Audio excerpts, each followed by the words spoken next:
Robyn Hood, Season 1, Episode 3. Okay, so John Prince wants to develop Sherwood Towers, offered Tracy $1 million to stop protesting. The sheriff put 2 and 2 together and worked out that Hood had something to do with Tracy being paralysed. Sheriff locks down the towers in order to locate the relatives of Tracy Loxley. The Hood escaped and in the process choked out an officer and destroyed more drones, as well as trespassed in a server room and falsified evidence. The crime they were avoiding apprehension for was a crime they actually committed in order to help a family member who actually committed the crime in the first place. Little John is having flashbacks to his youth. He used to get beaten up by other kids at the instruction of Guy of Gisborne. Lionheart puts an end to it. Guy's henchman just stands there and waits for Lionheart to punch him. He got the name Little John because his name is John and he's little. What's your name, son? John. Come on, Little John. Let's get you cleaned up. It's Lionheart's famous ring. The Hood wants to do another heist for fireworks, not for food or rent. If they get famous for doing the music, won't that mean they'll be outing themselves as the Hood? Guy of Gisborne is getting let out of prison and they just drop him off at the side of the road. Guy's girlfriend is there and she's a real tramp. He tells his lackey to give her a jacket to cover up. Mum's home. Well, that was quick. After being shot in the spine and all. Seems she doesn't want people waiting on her. I guess she's so used to helping others. Much is working at the mechanics. I don't know why she's in the back room and wants the boss to knock. But of course, she's a way better mechanic than he is. She can diagnose a car purely by smell. And now she wants to work on his motorbike. But for some reason, he thinks that replacing the carburetor is something she can't do. Mum's fallen out of her chair. She don't want your damn help. Up next, a special guest appearance by Axe Infinitely Fresh. Robyn gets pulled over for not wearing a helmet while riding her bike. Officer Redcap is back on the beat. He's got a reputation for being fast with the gun. The real villain is that one cop. LJ is regaling David with stories of Lionheart. He locked drug dealers in their car and then rolled it over. Is he the Incredible Hulk? That story is incredible. LJ then takes out a wad of cash and stuffs it into the bake sale cash box. Guy of Gisborne and his hoochie mama appear. Wait, is this guy the real villain of the show?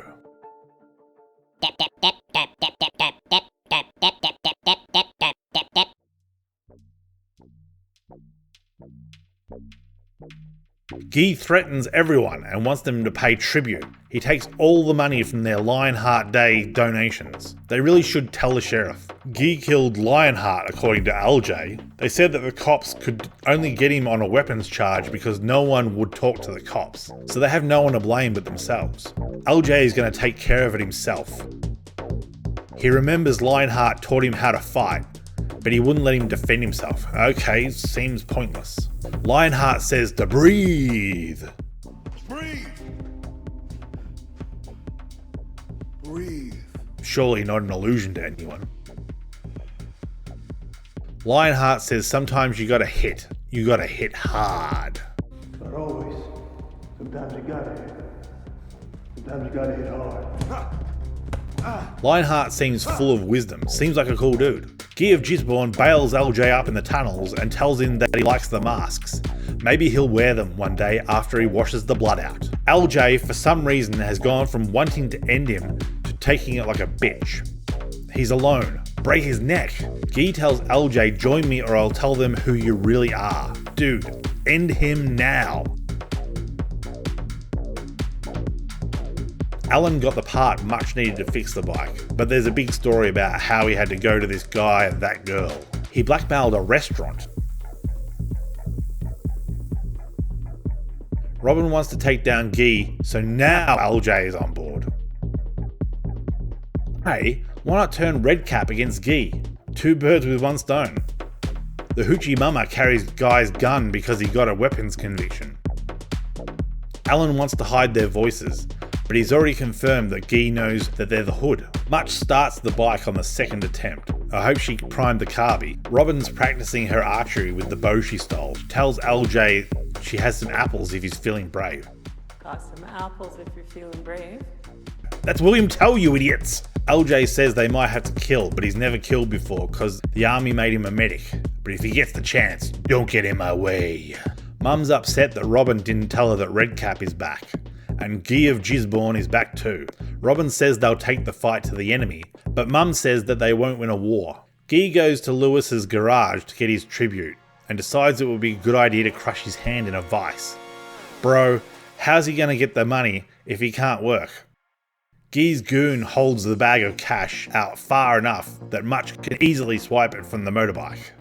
They lure him to the underground car park and shoot his girlfriend's purse out of her hands. Then they straight up shoot Guy in the shoulder. LJ had a flashback to how he could have killed Guy, but he heeded Lionheart's advice and did not shoot. Much is handing over the bike to Lewis, and the real star of the show, Axe Infinitely Fresh, is there. Is that an ad in a photo frame with a spotlight on it? Lewis gives her the keys. Did they end up giving the money back to the Lionheart Day fundraiser? They have a new song. All you do is harass. You're a snake in the grass. You a snake in the grass, all you do is harass. You a snake in the grass, all you do is harass. You a snake in the grass, all you do is harass. All you do is harass, all you do is harass. Mum's feeling better now because Guy got run off. Finally, Officer Redcap finds a wounded Guy. I don't know where his girl and friend went. Seems like Officer Redcap wants to work with Guy. Uh-oh. At least we got a new villain, someone with some history with the Sherwood Towers. He posed a credible threat to innocent people. We got to know who Lionheart was and why LJ doesn't like Guy. Redcap is back and actually acted like a crooked cop. No sheriff and no prince in this episode. At least the Hood committed crimes against mainly bad people this episode, with the exception of the restaurant with the cockroaches. No Tuck though. I'll give it a 6. It's pretty dull but not egregiously so. Thanks for watching. If you like what you saw, please consider subscribing. I release reviews occasionally when time allows, and a thumbs up would be a big motivator for further reviews. If you didn't like it, feel free to leave a thumbs down and let me know how I can improve in the comments below. Anyway, I'm Mixie, thanks for your time and have a good one.